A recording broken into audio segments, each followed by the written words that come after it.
let me talk a little bit about this book, Pirates of the Chesapeake Bay.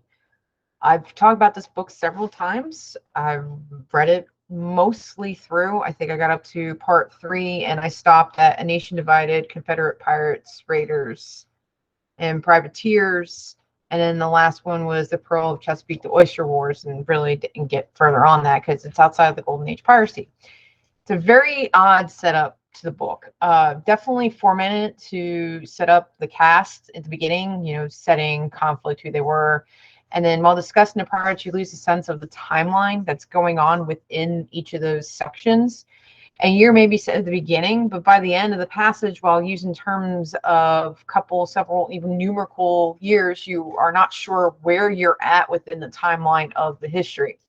It's also the first time I have ever read about Sam Bellamy. If you watched Between Bulkheads, you'll know what I'm talking about, that he didn't die in a storm, but was running around chasing his prize ship and hanging at the end of the rope. It was very interesting to catch that.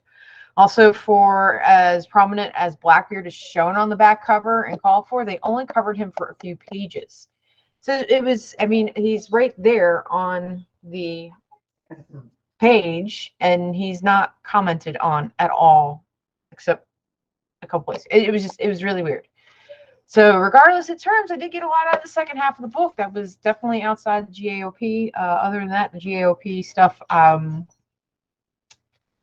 of here nor there type of thing.